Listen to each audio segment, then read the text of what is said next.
सो hey everyone, आप लोग का बहुत-बहुत स्वागत है आपके अपने यूट्यूब चैनल स्टडी पॉइंट राह में। तो गाइज़, आप लोगों के लिए मैं रेलवे ग्रुप डी का जीके जीएस का प्रीवियस ईयर सेट लेकर आई हूँ गाइज़, जो आप सभी स्टूडेंट के लिए बहुत ज़्यादा इंपॉर्टेंट होने वाला है। तो आप सभी से ये रिक्वेस्ट है कि प्लीज़ वीडियो को एंड तक ज़रूर देखिए एंड कोशिश करिए नोट बनाने का, क्योंकि गाइज़ नोट बहुत ज़्यादा इंपॉर्टेंट होता है। नोट बनाइए एंड मोस्ट इंपॉर्टेंट चीज़ है रिवीजन करिए। जितना ज़्यादा आप रिवीजन करेंगे, आपकी चीज़ें उतना ही ज़्यादा क्लियर आउट रहेगी, जो कि एग्ज़ाम में आपको बहुत ज़्यादा हेल्प करेगा। तो आज का हमारा रेलवे ग्रुप डी का आज का हमारा जो सेट चलेगा, वो हमारा सेट 21 चलेगा। यानी कि आज की ग्रुप डी का सेट 21 है, ये आपको ध्यान रखना है, ठीक है? तो चलिए आज के सेशन को स्टार्ट करते हैं और आज का हमारा पहला प्रश्न है। क्वेश्चन नंबर 1 है। क्वेश्चन नंबर 1 हमसे कह रहा है कि निम्नलिखित में से कौन-सा एक ज्वारीय बंदरगाह है? तो आपको बताना है कि ज्वारीय बंदरगाह कौन-सा है? तो आपके ऑप्शन ए कांडला बंदरगाह, ऑप्शन बी कोलकाता बंदरगाह, ऑप्शन सी विशाखापत्तनम बंदरगाह या ऑप्शन डी चेन्नई बंदरगाह। तो गाइस, इसका जो करेक्ट आंसर होगा वो होगा आपका ऑप्शन ए जो है करेक्ट आंसर हो जाएगा। कांडला बंदरगाह को जो है कौन-सा बंदरगाह कहा जाता है? ज्वारीय बंदरगाह है, ये आपको ध्यान रखना है। वहीं अगर हम बात करते हैं कि कांडला बंदरगाह जो है ये आपका कहाँ है गाइस? याद रखिएगा, कांडला बंदरगाह जो है ये आपका गुजरात में है, ये आपको ध्यान रखना है। कांडला बंदरगाह जो है ये कहाँ है गाइस? ये आपको ध्यान रखना है, ये आपका गुजरात में है, ठीक है? उसके बाद अगर हम बात करते हैं कांडला बंदरगाह को जो है आप कौन से नाम से जाना जाता है, तो ये भी आपको ध्यान रखना है। वहीं अगर हम बात करते हैं यहाँ पे जो है हम बात करेंगे कांडला बंदरगाह को जो है अब दीनदयाल बंदरगाह के नाम से भी जाना जाता है, ये आपको ध्यान रखना है। तो अगर दीनदयाल बंदरगाह पूछा जाए तो कांडला बंदरगाह का ही नया नाम क्या है गाइस? तो याद रखिएगा, कांडला बंदरगाह का ही दीनदयाल बंदरगाह नाम है, ये आपको ध्यान रखना है। कांडला बंदरगाह का ही कौन सा नाम है गाइस? तो याद रखिएगा, दीनदयाल बंदरगाह है, ये आपको ध्यान रखना है, ठीक है? तो उसके बाद अगर हम बात करते कोलकाता बंदरगाह, ठीक है? तो ये बहुत इंपॉर्टेंट है, याद रखिएगा। अगर हम कोलकाता बंदरगाह की बात करें, तो यहाँ पे आपको ध्यान रखना है कि ये मात्र एक ऐसा बंदरगाह है गाइस, याद रखिएगा, जो नदी के किनारे है, ठीक है? तो याद रखिएगा, एकमात्र बंदरगाह, ये आपको यहाँ पे मैं लिखते चली जा रही हूँ, इसे आपको नोट करना है। एकमात्र बंदरगाह जो नदी के किनारे स्थित है, ये आपको ध्यान रखना है। तो अगर हम बात करते हैं एकमात्र एकमात्र बंदरगाह जो नदी के किनारे स्थित है, वो कौन-सा है गाइस? याद रखिएगा, वो है कोलकाता बंदरगाह, ठीक है? एकमात्र बंदरगाह जो नदी के किनारे स्थित है। और वहीं अगर हम बात करें कि ये कौन-सी नदी के किनारे, ये भी आपको ध्यान रखना है। तो नदी के किनारे स्थित है, ये आपको ध्यान रखना है। और वहीं अगर हम बात करें कौन-सी नदी के किनारे, तो याद रखिएगा, ये है हुगली नदी के किनारे, ठीक है? तो एकमात्र बंदरगाह जो नदी किनारे स्थित है। वहीं अगर हम बात करते हैं कि ये कौन-सी नदी के किनारे है, ये भी आपको ध्यान रखना है। तो ये आप याद रखिएगा, कौन-सी नदी के किनारे है, तो याद रखिएगा कौन-सी नदी के किनारे, तो याद रखिएगा हुगली नदी के किनारे है, ये आपको ध्यान रखना है। कौन-सी नदी के किनारे गाइस? तो याद रखिएगा, हुगली नदी के किनारे स्थित है आपका कोलकाता बंदरगाह, ये आपको ध्यान रखना है, ठीक है? हुगली नदी के किनारे स्थित है आपका कोलकाता बंदरगाह, और कोलकाता बंदरगाह आपका पश्चिम बंगाल में है। वहीं अगर हम बात करते हैं नेक्स्ट पॉइंट की, अगर हम बात करें गाइस, तो याद रखिएगा आपका विशाखापत्तनम बंदरगाह। विशाखापत्तनम बंदरगाह की अगर हम बात करें गाइस, तो ये आपको ध्यान रखना, ये है आपका भारत में जो है सबसे गहरा बंदरगाह कौन-सा है गाइस? तो याद रखिएगा, विशाखापत्तनम जो है गाइस, याद रखिएगा, ये सबसे गहरा बंदरगाह है, ठीक है? आपको ध्यान रखना है। तो वहीं अगर हम बात करते हैं कि सबसे गहरा बंदरगाह कौन-सा है गाइस? तो याद रखिएगा, सबसे गहरा बंदरगाह जो है, ये जो है आपका विशाखापत्तनम है, सबसे गहरा बंदरगाह। वहीं अगर हम बात करें सबसे गहरा बंदरगाह है, और वहीं अगर हम बात करें कि ये आपका किस राज्य में है गाइस, तो ये भी आपको ध्यान रखना है। तो वहीं अगर हम बात करें तो याद रखिएगा, विशाखापत्तनम बंदरगाह जो है ये आपका आंध्र प्रदेश में है, ये आपको ध्यान रखना है। ये आपका कहाँ है गाइस? तो याद रखिएगा, ये जो है आपका आंध्र प्रदेश में है, ये आपको ध्यान रखना है, ठीक है? ये आपका कहाँ है? तो याद रखिएगा, आंध्र प्रदेश में बहुत बार पूछा गया, बहुत इंपॉर्टेंट है, इसे आप याद रखिएगा। उसके बाद अगर हम बात करते हैं चेन्नई बंदरगाह, चेन्नई बंदरगाह की अगर हम बात करें गाइस, तो याद रखिएगा, चेन्नई बंदरगाह जो है ये आपको ध्यान रखना है, ये आपको याद रखना है कि दक्षिण भारत का सबसे बड़ा बंदरगाह कौन-सा है गाइस? तो ये भी आपको ध्यान रखना है। तो अगर वहीं अगर हम बात करें कि आपको ध्यान रखना है कि दक्षिण भारत का, ठीक है? आपको ध्यान रखना है, दक्षिण भारत का सबसे बड़ा बंदरगाह कौन-सा है गाइस? तो ये आपको ध्यान रखना है, दक्षिण भारत का सबसे बड़ा बंदरगाह कौन-सा है गाइस? तो ये आपको ध्यान रखना है, दक्षिण भारत का सबसे बड़ा बंदरगाह जो है ये आपको ध्यान रखना है, ये कौन-सा है? तो ये है आपका चेन्नई बंदरगाह, ठीक है? दक्षिण भारत का सबसे बड़ा बंदरगाह कौन-सा है गाइस? तो याद रखिएगा, ये है आपका चेन्नई बंदरगाह। और अगर ये चेन्नई है, तो ये आपका आप सभी को पता ही होगा कि ये आपका किस राज्य में है। तो ये है आपका, याद रखिएगा, ये है आपका तमिलनाडु में, ठीक है? आपको ध्यान रखना है। तो याद रखिएगा, ये आपका कहाँ है गाइस? तो ये आपको ध्यान रखना है, ये आपके जो है तमिलनाडु में है, ये आपको ध्यान रखना है। ये आपका कहाँ है गाइस? तो याद रखिएगा, ये तमिलनाडु में है, ठीक है? तो ये बंदरगाह से रिलेटेड यहाँ पे जितना भी पॉइंट लिखाए हैं, वो सब बहुत इंपॉर्टेंट है, इसे आप याद रखिएगा। चलिए नेक्स्ट क्वेश्चन की तरफ। अगला क्वेश्चन हमारा क्वेश्चन नंबर 2 है गाइस। क्वेश्चन नंबर 2 हमसे कह रहा है कि हड़प्पा सभ्यता की सबसे पूर्वी स्थल कौन सी है। तो आपको बताना है कि हड़प्पा सभ्यता की सबसे पूर्वी स्थल कौन सी है। तो आपके ऑप्शन है Alamgirpur, option B Surkotada, option C Daimabad या ऑप्शन डी मांडा। तो गाइस इसका जो करेक्ट आंसर होगा वो होगा ऑप्शन ए जो है करेक्ट आंसर हो जाएगा। हड़प्पा सभ्यता की सबसे पूर्वी स्थल कौन सी है। आलमगीरपुर जो है ये हड़प्पा सभ्यता की सबसे पूर्वी स्थल है। ये आपको ध्यान रखना है, ठीक है। तो ये अगर हम यहाँ पे बात करेंगे तो सबसे पहले हम बात करते हैं यहाँ पे जो है आपका नॉर्थ हो गया, ये आपका जो है ये आपका ईस्ट हो गया, ये आपका साउथ हो गया और ये आपका जो है वेस्ट हो गया, ठीक है। तो ये हो गया आपका जो है ये पूर्वी हो गया, ये पश्चिम हो गया, ये आपका उत्तरी साइड हो गया और ये आपका दक्षिणी साइड हो गया। तो अब यहाँ पे अगर हम बात करेंगे कि यहाँ पे कौन कौन सा हड़प्पा सभ्यता का स्थल कौन कौन सा है, तो अगर हम सबसे जो है आपकी पूर्वी साइड की बात करें तो पूर्वी साइड आपका कौन सा हो गया। तो सबसे पूर्वी साइड जो है ये आपका आलमगीरपुर हो गया, ये जो है आपका कौन सा हो गया। सबसे पूर्वी साइड जो है ये आपका जो है आलमगीरपुर हो गया, ये आपको ध्यान रखना है, ठीक है। वहीं पे अगर हम बात करें आपका जो है सबसे दक्षिणी की साइड जो है, सबसे दक्षिण में जो है ये आपका कौन सा आएगा, इस तरह देखिएगा। सबसे दक्षिण में जो है ये आपका दैमाबाद है, ठीक है। आपको ध्यान रखना है सबसे दक्षिणी में जो है ये आपका कौन सा आएगा, इस तरह देखिएगा। सबसे दक्षिणी में जो है ये आपका दैमाबाद है, ये आपको ध्यान रखना है। सबसे दक्षिणी में जो है ये आपका कौन सा आएगा, इस तरह देखिएगा। सबसे दक्षिणी में जो है ये आपका दैमाबाद है, ठीक है। वहीं अगर हम पश्चिमी की बात करें कि सबसे पश्चिमी में जो है ये कौन सा है, इससे देखिएगा। पश्चिमी में जो है ये आपका सुरकोटदा है, तो ये आपको ध्यान रखना है। यानी कि जो है आपका जो है वेस्ट साइड कौन सा है, इससे देखिएगा। वेस्ट साइड जो है ये आपको ध्यान रखना है। वेस्ट साइड जो है ये आपका सुरकोटदा है, ये आपको ध्यान रखना है। और वहीं अगर उत्तर की बात करें सबसे उत्तरी जो है ये कौन सा है, तो याद रखिएगा उत्तरी में जो है ये आपका कौन सा है, इससे देखिएगा। उत्तर में जो है आपका मांडा, ठीक है। तो मांडा आपका कहाँ है, तो ये सबसे उत्तरी में है, तो ये आपको ध्यान रखना है। तो ये अगर आप स्ट्रक्चर याद रखेंगे तो अगर पूर्वी पूछे या पश्चिमी पूछे या दक्षिणी पूछे, ये इसमें आप कंफ्यूज नहीं होइएगा। ये आपको ध्यान रहेगा, तो आप कुछ भी पूछेगा या चाहे पूर्वी पश्चिमी दक्षिणी, तो ये आपको याद रहेगा, ठीक है। अगर इस स्ट्रक्चर को आप याद रखिएगा। वहीं अगर हम बात करें दैमाबाद जो है, यहाँ पे आप ये भी लिख लीजिए। दैमाबाद जो है ये आपका कहाँ आएगा, इसे याद रखिएगा। दैमाबाद जो है ये आपके महाराष्ट्र में है, ये आपको ध्यान रखना है। दैमाबाद आपका कहाँ है, दैमाबाद आपका महाराष्ट्र में है। वहीं अगर हम आलमगीरपुर की बात करें, आलमगीरपुर जो है ये आपका कहाँ है गाइस, तो याद रखिएगा। आलमगीरपुर जो है ये आपका उत्तर प्रदेश में है, ये आपको ध्यान रखना है। आलमगीरपुर जो है ये आपका कहाँ है गाइस, तो याद रखिएगा। आलमगीरपुर जो है ये आपका उत्तर प्रदेश में है, ये आपको ध्यान रखना है। और वहीं अगर हम मांडा की बात करें, मांडा आपका कहाँ है गाइस, तो याद रखिएगा। मांडा आपका जम्मू कश्मीर में है, ये आपको ध्यान रखना है। और वहीं अगर हम सुरकोटदा की बात करेंगे तो याद रखिएगा सुरकोटदा आपका कहाँ है, तो याद रखिएगा सुरकोटदा जो है ये आपका पाकिस्तान में, ठीक है। आपको ध्यान रखना है सुरकोटदा जो है ये आपका कहाँ है, तो याद रखिएगा सुरकोटदा जो है ये आपका पाकिस्तान में है, ये आपको ध्यान रखना है, ठीक है।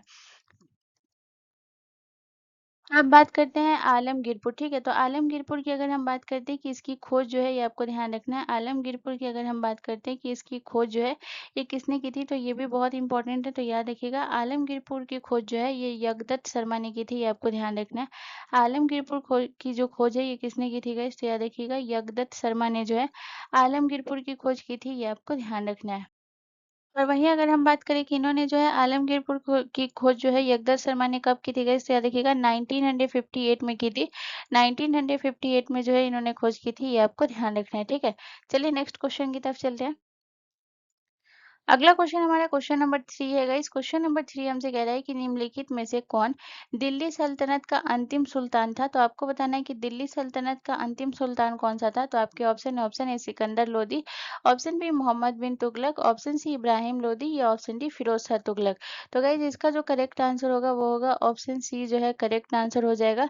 अंतिम सुल्तान जो था वो कौन था, इब्राहिम लोदी। इब्राहिम लोदी के बारे में अगर हम बात करें तो जो आप सभी को पता होगा 1526 में जो है ये कौन सा युद्ध हुआ था गाइस, तो याद रखिएगा 1526 में जो है कौन सा युद्ध हुआ था, पानीपत का युद्ध हुआ था, ये आपको ध्यान रखना है। किस कौन सा युद्ध हुआ था, पानीपत का युद्ध हुआ था, ये आपको ध्यान रखना है। यानी पानीपत का जो है प्रथम युद्ध था, ठीक है। आपको ध्यान रखना है पानीपत का प्रथम युद्ध लिखिए, ठीक है। पानीपत का जो है कौन सा युद्ध था गाइस, तो याद रखिएगा पानीपत का प्रथम युद्ध हुआ था 1526 में हुआ था, ये आपको ध्यान रखना है। और ये युद्ध जो है ये किसके बीच हुआ था गाइस, तो आप सभी को पता होना चाहिए। तो ये युद्ध जो हुआ था ये हुआ था बाबर के बीच हुआ था, ये आपको ध्यान रखना है। ये युद्ध जो है ये किसके बीच हुआ था, बाबर के बीच। और जो है ये किसके बीच हुआ था, बाबर और इब्राहिम लोदी के बीच हुआ था, ये आपको ध्यान रखना है। बाबर और किसके बीच हुआ था गाइस, तो याद रखिएगा बाबर और इब्राहिम लोदी के बीच जो है ये युद्ध हुआ था, जिसमें अगर हम बात करें कि इसमें जो है जीत किसकी हुई थी, तो याद रखिएगा इसमें जो जीत हुई थी ये बाबर की जीत हुई थी, ये आपको ध्यान रखना। और इस जीत के बाद जो है गाइस याद रखिएगा कि मुगल वंश का जो है स्थापना हुआ था, जिसमें बाबर के बारे में आपने पढ़ा होगा, हुमायूं के बारे में और अकबर के बारे में। तो इसके बाद जो है किस वंश का स्थापना हुआ, मुगल वंश का जो है गाइस याद रखिएगा मुगल वंश का स्थापना हुआ, ये आपको ध्यान रखना है। यानी कि मुगल वंश का संस्थापक कौन हुआ, तो बाबर। ठीक है, तो मुगल वंश का स्थापना हुआ, इसके बाद जो है ये आपको ध्यान रखना है। ठीक है, और इब्राहिम लोदी जो है ये पहला दिल्ली सल्तनत का ऐसा एक शासक था जो युद्ध भूमि में मारा गया, यानी भूमि में मारा गया, ये आपको ध्यान रखना है, युद्ध भूमि के दौरान। ठीक है, चलिए नेक्स्ट क्वेश्चन की तरफ। अगला क्वेश्चन हमारा क्वेश्चन नंबर 4 है गाइस। क्वेश्चन नंबर 4 हमसे कह रहा है कि चित्रकला की पटचित्र शैली निम्नलिखित में से किस राज्य की सबसे पुरानी और लोकप्रिय कला है।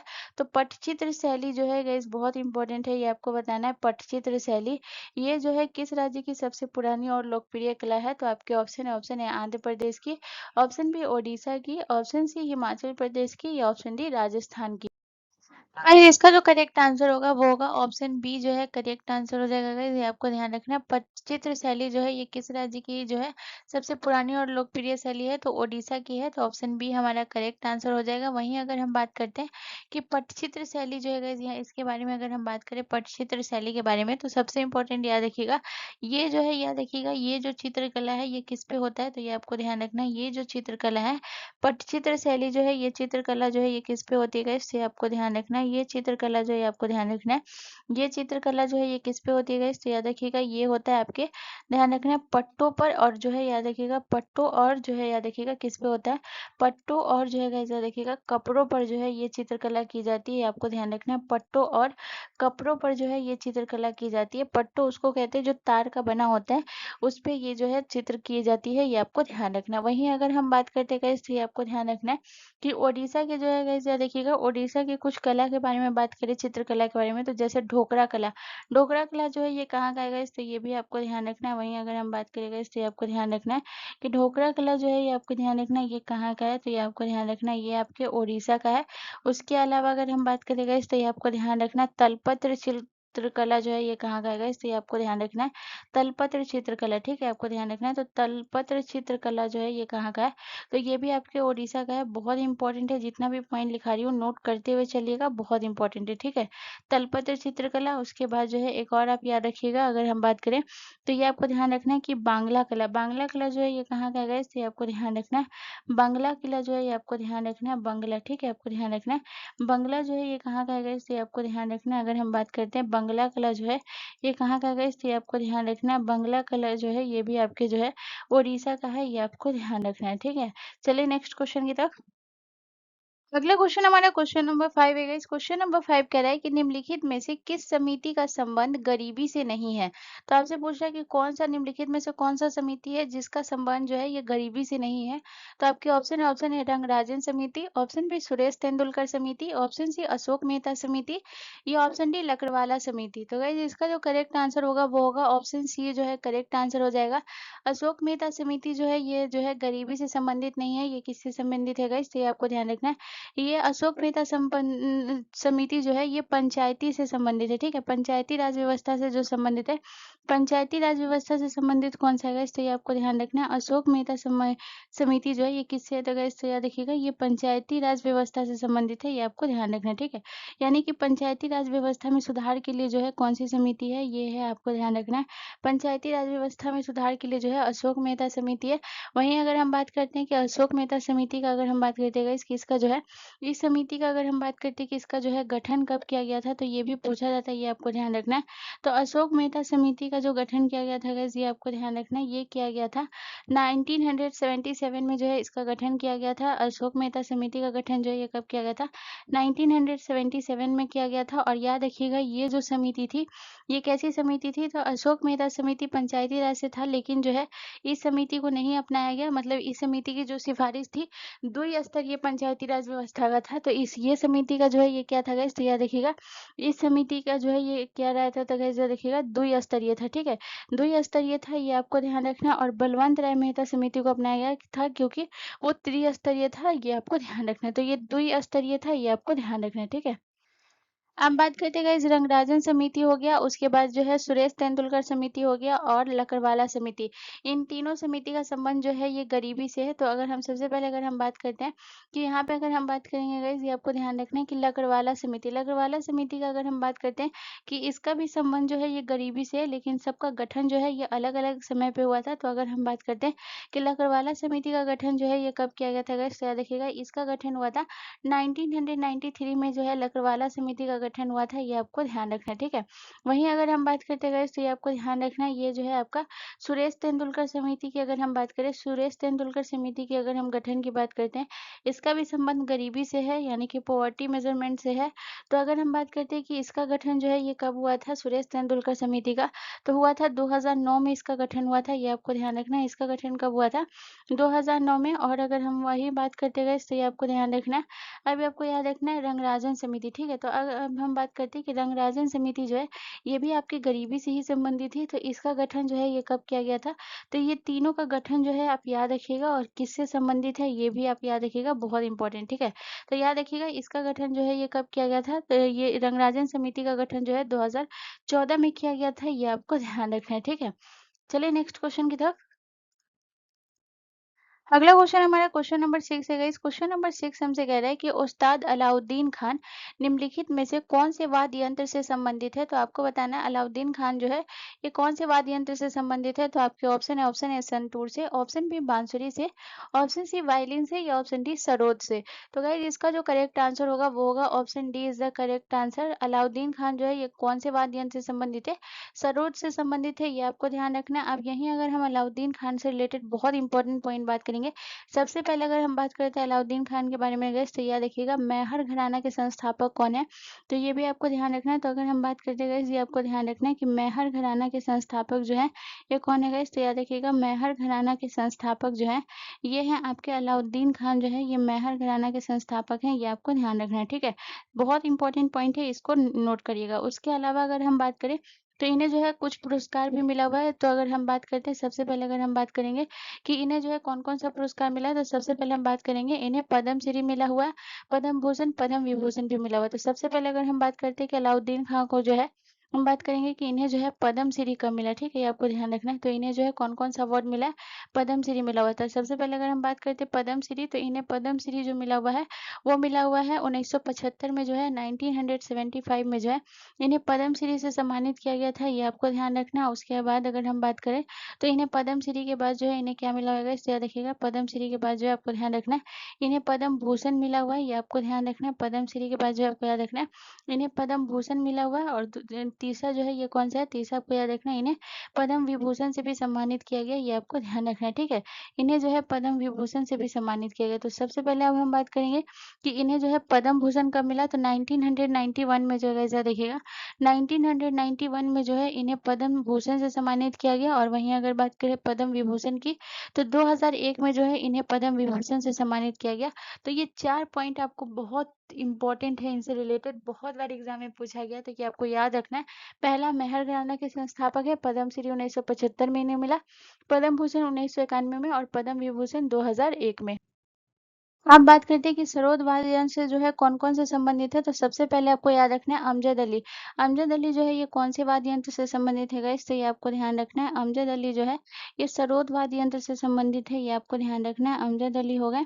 उसके अलावा अगर हम बात करें तो और कौन सा नाम हो गया, अमजद अली हो गए। उसके बाद आपको याद रखना है अली अकबर खान जो है ये किससे संबंधित है गाइस, तो ये आपको ध्यान रखना है। अली अकबर खान जो है ये आपको ध्यान रखना है। अली अकबर खान जो है ये किससे संबंधित है गाइस, तो ये आपको ध्यान रखना है। अली अकबर खान जो है ये भी आपके जो है किससे संबंधित है, ये आपके सरोद वादक हैं।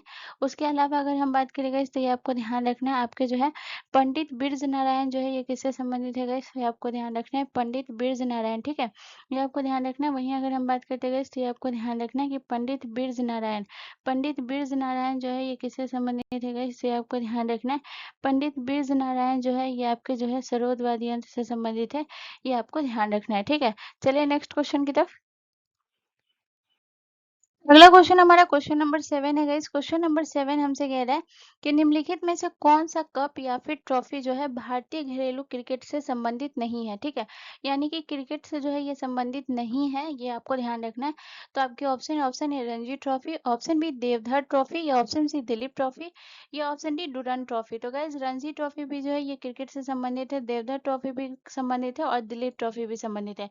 कौन नहीं संबंधित है गाइस? तो डुरंड कप जो है ये नहीं संबंधित है क्रिकेट से, तो ऑप्शन डी हमारा करेक्ट हो जाएगा, क्योंकि क्वेश्चन पूछा है कि क्रिकेट से कौन संबंधित नहीं है, तो डुरंड कप। वहीं अगर हम बात करते हैं कि डुरंड कप जो है ये आपके किससे संबंधित है गाइस, तो ये आपको ध्यान रखना है डुरंड कप जो है ये आपके फुटबॉल से संबंधित है, ये आपको ध्यान रखना है। डुरंड कप जो है ये किससे संबंधित है गाइस, तो याद रखिएगा डुरंड कप जो है ये आपके फुटबॉल से संबंधित है, ये आपको ध्यान रखना है। वहीं अगर हम बात करते हैं गाइस, तो यहाँ पे जो है अगर हम बात करते हैं कि फुटबॉल से, ये आपको ध्यान रखना है कि फुटबॉल से आपका जो है कौन-कौन सा संबंधित है, ये आपको ध्यान रखना है, ठीक है। तो फुटबॉल की अगर हम बात करें गाइस, तो ये आपको ध्यान रखना है, मैं हिंदी में ही लिख देती हूँ। तो यहाँ पे आपको ध्यान रखना है कि अगर हम फुटबॉल की बात करें कि फुटबॉल से आपका और कौन-कौन सा ट्रॉफी जो है संबंधित है, बहुत इंपॉर्टेंट है। यहाँ पे जितना भी लिखाऊंगी सारे बहुत इंपॉर्टेंट है और बहुत बार एग्जाम में पूछा भी गया है, ठीक है। तो ये आपको ध्यान रखना है। तो फुटबॉल की अगर बात करें, तो सबसे पहले आपको याद रखना है गाइस, आपका जो है कौन सा ट्रॉफी हो गया, सबसे पहले आपको याद रखना है, जो आपको याद रखना है जो डुरंड कप है ये तो आपको फुटबॉल से संबंधित है ही। इसके अलावा अगर हम बात करें रोवर्स कप की अगर हम बात करते हैं, तो ये आपको ध्यान रखना है रोवर्स कप जो है ये किससे संबंधित है, ये भी आपके फुटबॉल से संबंधित है। इसके अलावा अगर हम बात करते हैं तो याद रखिएगा संतोष ट्रॉफी जो है ये किससे संबंधित है गाइस, तो ये आपको ध्यान रखना है संतोष ट्रॉफी, ठीक है। संतोष ट्रॉफी जो है ये किससे संबंधित है, ये आपको ध्यान रखना है, ये भी आपकी फुटबॉल से संबंधित है, ये आपको ध्यान रखना है। इसके अलावा अगर हम बात करें, तो आपको याद रखना है कोपा ट्रॉफी जो है ये किससे संबंधित है गाइस, तो आपको ध्यान रखना है। कोपा अमेरिका ट्रॉफी जो है ये किससे संबंधित है गाइस, तो आपको ध्यान रखना है।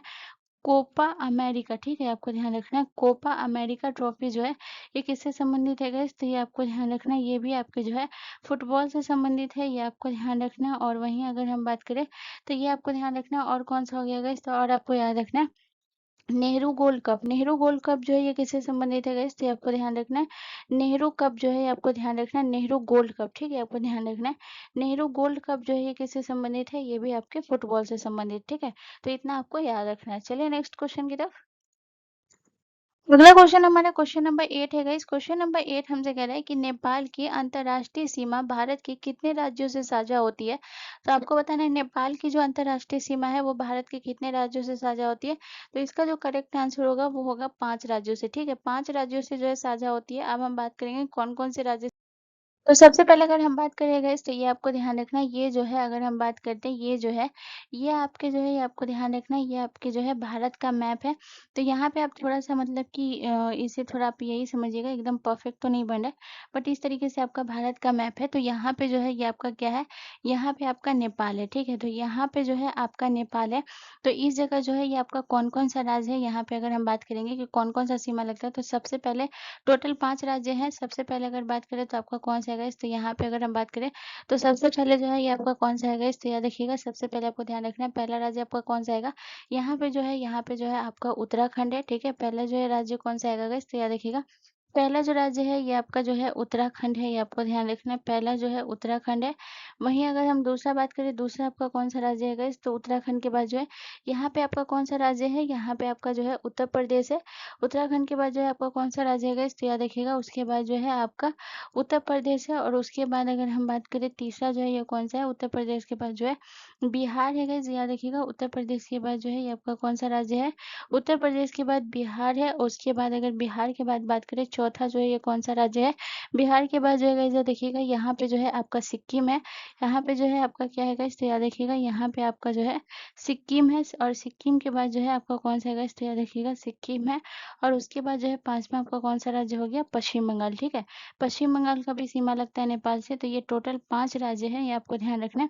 ये टोटल 5 राज्य हैं जिसकी सीमा जो है किससे लगती है, नेपाल से लगती है, ये आपको ध्यान रखना है, ठीक है। पश्चिम बंगाल, ये टोटल 5 राज्य भारत के हैं जो कि आपको याद रखना है। चलिए नेक्स्ट क्वेश्चन की तरफ। अगला क्वेश्चन हमारा क्वेश्चन नंबर 9 है गाइस। क्वेश्चन नंबर 9 हमसे कह रहा है कि पादपों का उभयचरी निम्नलिखित में से किसे कहते हैं? तो आपके ऑप्शन है, ऑप्शन ए थैलोफाइटा को, ऑप्शन बी ब्रायोफाइटा को, ऑप्शन सी टेरिडोफाइटा को या ऑप्शन डी जिम्नोस्पर्म को। तो गाइस इसका जो करेक्ट आंसर होगा वो होगा option B is the correct answer. Bryophyta को कहते हैं। पादपों का उभयचरी किसे कहते हैं? जो उभयचरी मतलब होता है जो जल और थल दोनों पे रहते हैं, ठीक है। जैसे कि आपका जो मेढक वगैरह जो होता है कैसे जल और थल पे होता है, वैसे ही आपके पादपों में पूछ रहा है, तो ये आपको ध्यान रखना है जो जल और थल दोनों पे होते हैं गाइस, याद रखिएगा जो जल और थल दोनों पे रहते हैं उसे हम ब्रायोफाइटा कहते हैं, ये आपको ध्यान रखना है। वहीं अगर हम थैलोफाइटा की अगर हम बात करें गाइस तो याद रखिएगा थैलोफाइटा जो है किसे कहते हैं गाइस, तो याद रखिएगा ये जो है ये खासकर जो है ये कौन से जल जल वाले स्थानों पे रहते हैं, ठीक है। तो जो जल में रहते हैं उसे कौन सा कहते हैं गाइस, तो ये आपको ध्यान रखना जल वाले स्थानों पे रहते हैं। जल वाले स्थानों पे जो पादप रहते हैं ये आपको ध्यान रखना, जल वाले स्थान पे जो पादप रहते हैं उसे हम क्या कहते हैं गाइस, तो आपको ध्यान रखना जल वाले स्थान पर जो पादप रहते हैं उसे थैलोफाइटा कहते हैं। वहीं अगर हम टेरिडोफाइटा की बात करें गाइस तो आपको ध्यान रखना है टेरिडोफाइटा जो है इसमें जो है आपको ध्यान रखना है फूल और बीज जो है ये नहीं बनाते, ठीक है। टेरिडोफाइटा किसे कहते हैं गाइस, तो आपको ध्यान रखना है ये आपको ध्यान रखना है ये जो है ये क्या करते हैं गाइस, तो याद रखिएगा ये क्या करते हैं फूल और बीज जो है ये आपको ध्यान रखना है। टेरिडोफाइटा जो है ये क्या करते हैं फूल और जो बीज है गाइस याद रखिएगा फूल और बीज जो है ये नहीं बनाते, ठीक है। आपको ध्यान रखना है टेरिडोफाइटा जो है ये आपको ध्यान रखना है फूल और बीज जो है नहीं बनाते हैं, ये आपको ध्यान रखना है। और वहीं अगर हम बात करें नहीं बनाते हैं उसके बाद जो है अगर हम बात करते हैं जिम्नोस्पर्म, जिम्नोस्पर्म क्या होता है गाइस, तो ये आपको ध्यान रखना है जिम्नोस्पर्म उसे कहते हैं गाइस, ये आपको ध्यान रखना है जिम्नोस्पर्म किसे कहते हैं, जिम्नोस्पर्म उसे कहते हैं जिसमें जो है बीज बीज जो होता है वो नग्न होता है, ठीक है। तो जिम्नोस्पर्म में क्या होता है गाइस, तो याद रखिएगा इसमें जो है बीज बीज जो है ये क्या होता है नग्न, नग्न मतलब क्या होता है गाइस, याद रखिएगा नग्न मतलब जो होता है ये होता है खुले होते, ठीक है। जिसमें बीज जो है गाइस याद रखिएगा जिसमें बीज जो है नग्न यानी खुले होते हैं उसे हम क्या कहते हैं, उसे हम जिम्नोस्पर्म कहते हैं, ये आपको ध्यान रखना है, ठीक है। चलिए नेक्स्ट क्वेश्चन की तरफ। अगला क्वेश्चन हमारा क्वेश्चन नंबर 10 है गाइस। क्वेश्चन नंबर 10 कह रहा है कि शबे बारात किस धार्मिक समूह द्वारा मनाया जाता है? तो शबे बारात जो है ये किस धार्मिक समूह के द्वारा मनाया जाता है? तो आपके ऑप्शन है, ऑप्शन ए जैन के द्वारा, ऑप्शन बी पारसी के द्वारा, ऑप्शन सी बौद्ध के द्वारा या ऑप्शन डी मुसलमान के द्वारा। तो गाइस इसका जो करेक्ट आंसर होगा वो होगा option D is the correct answer. जो है आपको याद रखना है शबे बारात जो है ये मुसलमान के द्वारा मनाया जाता है, ये आपको ध्यान रखना है। और याद रखिएगा शबे बारात जो है ये आपको ध्यान रखना है, शबे बारात जो है ये आपको ध्यान रखना है सावन के जो है 15वीं तारीख को मनाया जाता है, ये आपको ध्यान रखना है। ये आपको क्या याद रखना है गाइस, तो साबान के जो है गाइस याद रखिएगा सावन के जो है ये आपको ध्यान रखना है 15वीं तारीख को, ठीक है। आपको ध्यान रखना है सावन के 15वीं तारीख को जो है ये जो है फेस्टिवल मनाया जाता है, ये आपको ध्यान रखना है सावन के 15वीं तारीख को मनाया जाता है, ये आपको ध्यान रखना है, ठीक है। वहीं अगर हम बात करते हैं गाइस तो ये आपको ध्यान रखना है 15वीं तारीख की जो है याद रखिएगा ये जो है। और अगर शब बारात की अगर हम बात करें गाइस तो ये आपको ध्यान रखना है कि शब बारात जो है ये आपको ध्यान रखना है ये जो है आपको ध्यान रखना है ये जो है क्षमा वाली जो है ये आपको ध्यान रखना है क्षमा की रात होती है, ठीक है। तो शब बारात जो ये क्या होता है तो इस दिन जो है ये आपको ध्यान रखना है कि रात में पढ़ा जाता है और क्षमा मांगा जाता है, तो ये जो है क्षमा की रात होती है, ये भी आपको ध्यान रखना है, ठीक है। चलिए नेक्स्ट क्वेश्चन की तरफ। अगला क्वेश्चन हमारा क्वेश्चन नंबर 11 है गाइस। क्वेश्चन नंबर 11 हमसे कह रहा है कि गोलकुंडा किला किस भारतीय राज्य में स्थित है? तो आपके ऑप्शन है, ऑप्शन ए ओडिशा में, ऑप्शन बी कर्नाटक में, ऑप्शन सी महाराष्ट्र में या ऑप्शन डी तेलंगाना में। तो गाइस इसका जो करेक्ट आंसर होगा वो होगा ऑप्शन डी जो है हमारा करेक्ट आंसर हो जाएगा। गोलकुंडा किला जो है ये तेलंगाना में स्थित है। तेलंगाना हमारा कहाँ है गाइस, तो याद रखिएगा तेलंगाना हमारा जो है ये कहाँ है, ये हमारा हैदराबाद में है, ये आपको ध्यान रखना है। तेलंगाना कहाँ है गाइस, तो याद रखिएगा तेलंगाना जो है ये हैदराबाद की राजधानी है, ये आपको ध्यान रखना है, ठीक है। तो ये हैदराबाद में। अब अगर हम बात करते हैं कि जो आपका जो है गोलकुंडा किला की अगर हम बात करें तो सबसे पहले हम इसके निर्माण के बारे में बात करेंगे कि गोलकुंडा किला का जो है गाइस याद रखिएगा इसका निर्माण जो है किसने करवाया था गाइस, तो याद रखिएगा अगर हम निर्माण की बात करें गाइस तो याद रखिएगा इसका निर्माण जो है काकतीय वंश ने करवाया था, ये आपको ध्यान रखना है। कौन से वंश ने करवाया था, तो याद रखिएगा गोलकुंडा किला का निर्माण जो है ये आपको ध्यान रखना है काकतीय वंश ने करवाया था। और काकतीय वंश के बाद जो है गाइस देखिए देखिएगा ये जो है ये किसके पास चला गया इसका अधिकार गोलकुंडा का, तो ये चला गया था बहमनी साम्राज्य के पास और बहमनी के बाद जो है एक कुतुब शाही के पास जो है ये चला गया। तो कुतुब शाही इस पे बहुत टाइम तक जो है राज किया था गोलकुंडा किला पे, ये आपको ध्यान रखना है, ठीक है। वहीं अगर हम अब बात करेंगे तो कुछ मैं किला का नाम लिखूंगी और उसकी जगह पे हम आपको ये बताएंगे कि ये कौन से राज्य में है, क्योंकि बहुत बार पूछा जाता है। तो सबसे पहले जो है अब बात करेंगे जैसे कि ग्वालियर का किला, ठीक है। तो ये बहुत बार एग्जाम में पूछा गया है, आपने सुना भी होगा कि ग्वालियर का किला जो है ये कहाँ है। तो जो जो परीक्षा की दृष्टि से इम्पोर्टेंट है मैं उसे लिखा दे रही हूँ, ठीक है। तो सबसे पहले हम बात करेंगे गाइस, तो याद रखिएगा ग्वालियर का किला। ग्वालियर के किला की अगर हम बात करें तो ये आपका कहाँ है गाइस, तो ये आपको ध्यान रखना है ग्वालियर का किला मध्य प्रदेश में है। तो ये आपको ध्यान रखना है ग्वालियर का किला जो है ये कहाँ है गाइस, तो ये आपको ध्यान रखना है ग्वालियर का किला जो है ये आपके जो है मध्य प्रदेश में, ये आपको ध्यान रखना है ग्वालियर का किला आपके मध्य प्रदेश में, ठीक है। उसके अलावा अगर हम बात करते हैं कुंभलगढ़ का किला, ठीक है। तो ग्वालियर का किला हो गया, इसके बाद हम बात करते हैं कुंभलगढ़ का किला। तो कुंभलगढ़ का किला जो है ये कहाँ है गाइस, तो ये भी बहुत बार एग्जाम में पूछा जाता है, तो ये आपको ध्यान रखना है। तो वहीं अगर अब हम बात करते हैं गाइस, तो ये आपको ध्यान रखना है कि कुंभलगढ़ कुंभलगढ़ का किला जो है ये कहाँ है गाइस, तो याद रखिएगा कुंभलगढ़ का किला जो है ये आपका जो है कहाँ है गाइस, तो याद रखिएगा ये आपके जो है राजस्थान में है, ये आपको ध्यान रखना है। कुंभलगढ़ का किला जो है ये आपका कहाँ है गाइस, तो याद रखिएगा कुंभलगढ़ का किला जो है ये आपके राजस्थान में, ठीक है। तो ये आपको ध्यान रखना है कुंभलगढ़ का किला जो है ये कहाँ है इससे देखिएगा ये बहुत बार पूछा भी गया, तो ये आपको ध्यान रखना है, ठीक है। तो ये आपको ध्यान रखना है ये कहाँ है, ये आपको जो है याद रखना है राजस्थान में है। उसके अलावा अगर हम बात करेंगे इस तो याद रखिएगा मेहरानगढ़ का किला। मेहरानगढ़ का किला जो है ये कहाँ है इस, ये आपको ध्यान रखना है। उसके बाद जो है ये आपको ध्यान रखना है मेहरानगढ़, ठीक है। ये भी बहुत इंपॉर्टेंट है, ये आपको ध्यान रखना है। तो वहीं अगर हम बात करते हैं कि मेहरानगढ़ का किला जो है ये कहाँ है इस, ये आपको ध्यान रखना है। मेहरानगढ़ का किला जो है ये कहाँ है गाइस, याद रखिएगा ये भी आपके राजस्थान में, ठीक है। तो ये आपको ध्यान रखना है ये आपका कहाँ है राजस्थान में। चलिए नेक्स्ट क्वेश्चन की तरफ। अगला क्वेश्चन हमारा क्वेश्चन नंबर 12 है गाइस। क्वेश्चन नंबर 12 हमसे कह रहा है कि निम्नलिखित में से सबसे मीठी चीनी कौन सी है। तो आपके ऑप्शन ऑप्शन है glucose, option B maltose, option C fructose, या ऑप्शन डी सुक्रोज। तो गाइस इसका जो करेक्ट आंसर होगा वो होगा option C is the correct answer. सबसे मीठी चीनी जो है ये आपको ध्यान रखना है फ्रुक्टोज है, ये आपको ध्यान रखना है, ठीक है। वहीं अगर हम बात करें गाइस तो याद रखिएगा फ्रुक्टोज जो है ये आपको ध्यान रखना है सुक्रोज से जो है ये कितना गुना, तो ये आपको ध्यान रखना है। यहाँ पे जो है अगर हम बात करते हैं तो ये आपको जो है पूछा गया था एग्जाम में। आपका जो है प्रीवियस ईयर प्रश्न क्या था गाइस, तो प्रीवियस ईयर पूछा गया था आपसे कि फ्रुक्टोज जो है ये जो है आपको ध्यान रखना है फ्रुक्टोज जो है फ्रुक्टोज सुक्रोज से कितना गुना मीठा है, तो ये आपको ध्यान रखना है। तो अगर हम बात करते हैं कि फ्रुक्टोज जो है गाइस याद रखिएगा ये सुक्रोज से 1.7 गुना जो है मीठा है, ये आपको ध्यान रखना है। तो ये जो है आपके एग्जाम में पूछा गया था, तो ये आपको ध्यान रखना है कितना गुना 1.7 गुना जो है गाइस याद रखिएगा 1.7 गुना मीठा है, ये आपको ध्यान रखना है, ठीक है। इसलिए सबसे मीठा कौन हुआ, फ्रुक्टोज हुआ। और फ्रुक्टोज से जो है सुक्रोज से जो है 1.7 गुना मीठा है फ्रुक्टोज, ये आपको ध्यान रखना है, ठीक है। चलिए नेक्स्ट क्वेश्चन की तरफ। अगला क्वेश्चन हमारा क्वेश्चन नंबर 13 है गाइस। क्वेश्चन नंबर 13 हमसे कह रहा है कि उच्च न्यायालय में न्यायाधीश के रूप में सेवाएं देने वाली पहली भारतीय महिला अन्ना चांडी किस उच्च न्यायालय में नियुक्त थी। तो आपके ऑप्शन ऑप्शन है केरल में, ऑप्शन बी तमिलनाडु में, या ऑप्शन सी पश्चिम बंगाल में, या ऑप्शन डी आंध्र प्रदेश में। तो यहाँ पे आपसे क्या कर रहा है कि पहली भारतीय महिला जो थी जो है कौन थी गाइस याद रखिएगा न्यायाधीश, ठीक है। तो उच्च न्यायालय की जो न्यायाधीश के रूप में नियुक्ति हुई थी जो कि पहली भारतीय महिला जो कि अन्ना चांडी थी, ये कहाँ की थी गाइस, किस उच्च न्यायालय की। तो याद रखिएगा ये जो थी ये केरल की थी। तो याद रखिएगा केरल हाई कोर्ट की जो है पहली महिला न्यायाधीश कौन बनी थी, अन्ना चांडी। और याद रखिएगा ये कब बनी थी गाइस, तो ये भी आपको ध्यान रखना केरल की बनी थी 1959 में ये बनी थी, ये भी आपको ध्यान रखना है, ठीक है। चलिए नेक्स्ट क्वेश्चन की तरफ।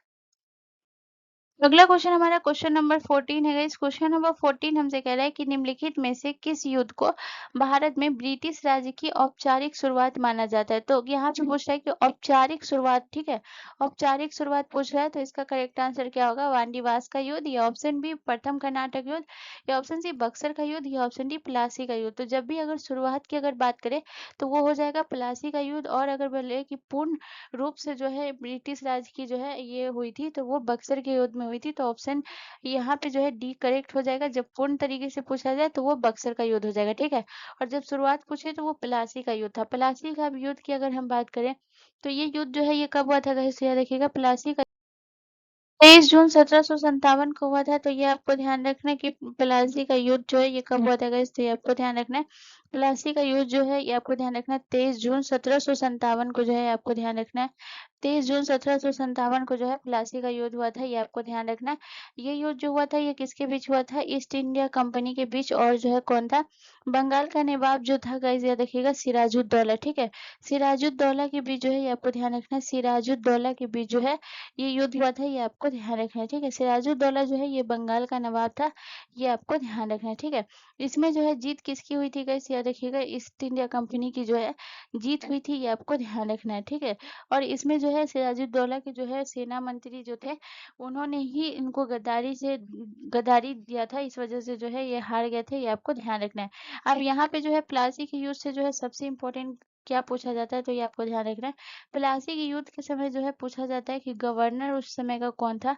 मोस्ट इंपॉर्टेंट पॉइंट है गाइस, तो याद रखिएगा प्लासी के युद्ध के समय जो है गवर्नर कौन था गाइस, तो याद रखिएगा प्लासी के युद्ध के समय जो है ये आपको ध्यान रखना है, क्लाइव, ठीक है, आपको ध्यान रखना है क्लाइव जो है, याद रखिएगा उस समय जो है गवर्नर कौन था, क्लाइव था, ये आपको ध्यान रखना है, ठीक है।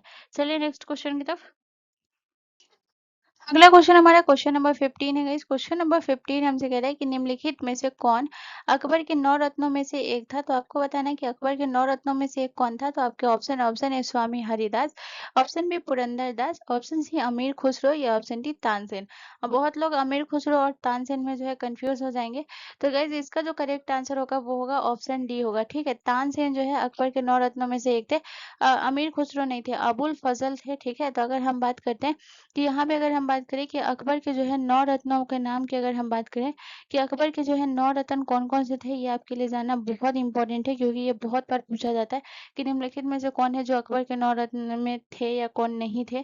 तो ये आपके लिए जानना बहुत जरूरी है। तो सबसे पहले अगर हम बात करें तो अकबर के 9 रत्नों की अगर हम बात करें तो पहला नाम जो है ये आपको ध्यान रखना है, ये कौन है गाइस, याद रखिएगा अबुल फजल। अबुल फजल जो है गाइस याद रखिएगा ये जो है अकबर के 9 रत्नों में से एक थे, ये आपको ध्यान रखना है। उसके बाद जो है अबू फजल के जो भाई थे गाइस याद रखिएगा फैजी, ये भी जो है अकबर के 9 रत्नों में से एक थे। तो दूसरा नाम क्या हो गया, फैजी हो गया।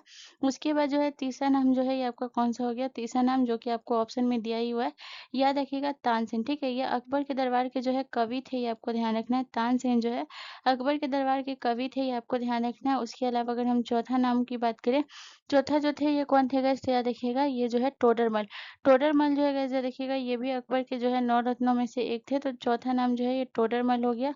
उसके बाद जो है गाइस याद रखिएगा टोडरमल। उसके बाद जो है पांचवा नाम जो है आपको ध्यान रखना है मान सिंह, ठीक है। राजा मान सिंह जो है याद रखिएगा राजा मान सिंह जो है ये भी जो है अकबर के 9 रत्नों में से एक थे, ये आपको ध्यान रखना है, ठीक है।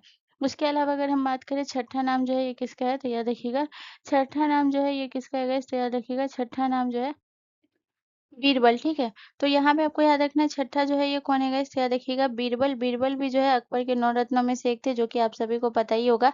बीरबल हो गया। उसके बाद जो है सातवां नाम जो है ये किनका है गाइस, तो याद रखिएगा सातवां जो है ये कौन है गाइस, तो याद रखिएगा ये थे रहीम खाने खाना जो थे गाइस, याद रखिएगा। सातवां नाम जो है ये किसका है गाइस, तो याद रखिएगा सातवां जो है ये आपको ध्यान रखना है रहीम खाने खाना, ठीक है। आपको ध्यान रखना है रहीम रहीम खाने खाना जो है ये आपको ध्यान रखना है। ये जो है अकबर के 9 रत्नों में से एक थे, रहीम खाने खाना। उसके बाद जो है आठवां नाम जो है ये किसका था गाइस, तो याद रखिएगा आठवां जो थे ये मुल्ला दो प्याजा थे, ये आपको ध्यान रखना है। आठवां जो है ये कौन थे गाइस, तो याद रखिएगा आठवां नाम जो है ये किसका था गाइस, तो याद रखिएगा आठवां नाम जो है मुल्ला दो प्याजा, ठीक है।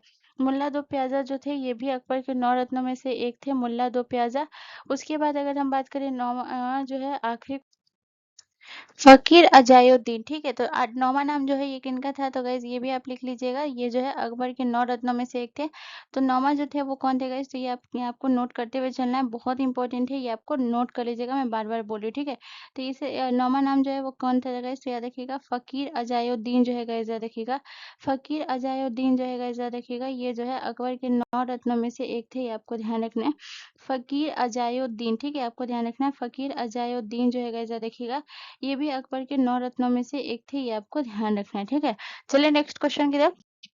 अगला क्वेश्चन हमारा क्वेश्चन नंबर 16 है गाइस। क्वेश्चन नंबर 16 के नाम से कि वायुमंडल में सर्वाधिक कौन सी गैस मिलती है। तो वायुमंडल में सबसे ज्यादा कौन सी गैस मिलती है। तो आपके option A nitrogen, option B oxygen, option C hydrogen या ऑप्शन डी इनमें से कोई नहीं।